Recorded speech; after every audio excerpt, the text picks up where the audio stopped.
depoimento do Ministério Público. Vamos aguardar, ok? Olha, um homem foi preso em flagrante, acusado de matar a própria mãe, uma idosa de 77 anos. O crime aconteceu ontem à noite no Jardim Leopoldina, na Zona Norte aqui de Porto Alegre. A repórter Natália Ferrari traz os detalhes. Boa tarde, Nath. Boa tarde, Mota. Boa tarde a todo mundo que nos acompanha aqui no Boa Tarde. Segundo a polícia, a causa da morte da vítima foi por asfixia. O principal suspeito é o próprio filho, um homem de 52 anos, que foi preso em flagrante ontem à noite. Segundo a polícia, o filho ligou para a Brigada Militar informando que havia encontrado a mãe morta na residência onde morava. Quando os policiais chegaram no local, encontraram o corpo da idosa e o homem que apresentava ferimentos de faca. Essa casa, de acordo com a Brigada Militar, estava revirada e ele afirmou aos policiais que os ferimentos de faca eram porque ele havia tentado tirar a própria vida depois de descobrir a morte da mãe. Ele foi encaminhado a atendimento médico e depois foi ouvido pela polícia. Foi solicitado um laudo da necropsia para verificar a morte da vítima. Ela apontou morte por asfixia e sufocamento com lesões internas nos lábios. A polícia acredita que essas lesões internas tenham sido causadas pela colocação das mãos contra a gengiva da vítima. Com os resultados dos exames, o filho da vítima foi preso por suspeita de feminicídio consumado. E durante o depoimento, ele alegou que a mãe, de 77 anos, enfrentava problemas de saúde. A segunda delegacia especializada da mulher investiga o caso. Volto contigo no estúdio, Mota.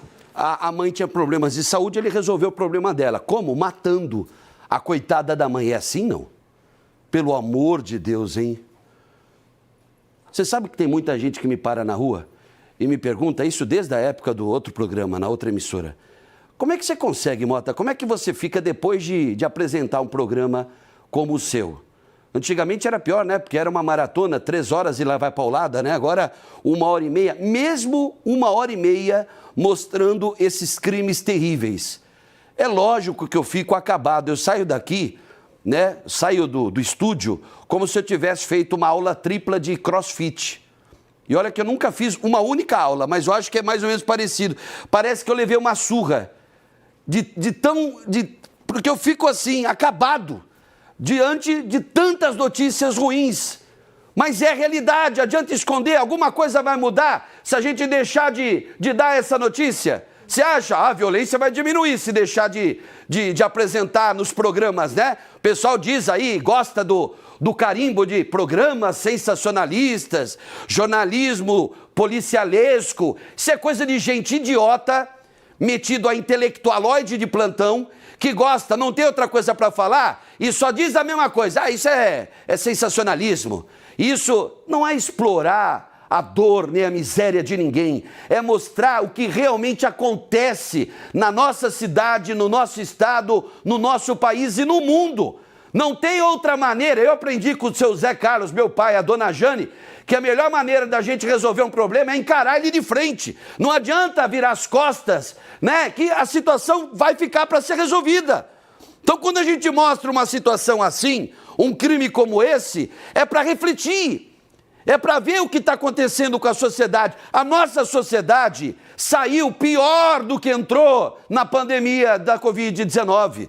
Saiu pior. As pessoas estão cada vez mais intolerantes, cada vez mais preconceituosas, cada vez mais cruéis e maldosas, principalmente nas redes sociais.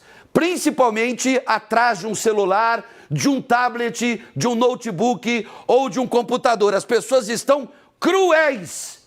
E olha a crueldade, o próprio filho, no mínimo, deve ter acontecido alguma coisa ligada ao consumo de drogas. No mínimo. Porque como é que explica, me diga, como é que explica um filho asfixiar a própria mãe de 77 anos? Por quê? Motivação, o que foi?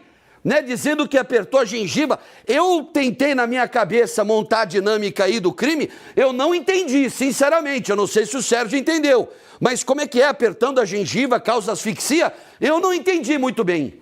Mas ela foi assassinada. E segundo o que a polícia apurou preliminarmente, o autor do crime foi o próprio filho que você está vendo na chegada à segunda DPPA no Palácio da Polícia. Segunda DPPA, Delegacia de Pronto Atendimento, que recebe aí as ocorrências durante a madrugada, né? Final de noite, madrugada até o início da manhã, no Palácio da Polícia, na Avenida Ipiranga. Então, como é que é? Olha o tamanho do vagabundo, do excremento humano que tirou a vida da própria mãe. Agora, pode ser um psicopata, pode ser que não tenha a relação com o consumo de droga, com o uso de droga, pode ser que seja um psicótico, um psicopata, mas isso aí só depois é que vão analisar e vão confirmar se realmente tem alguma doença mental que possa ter contribuído para essa tragédia familiar ou não. Tá certo? Gente, vamos falar de coisa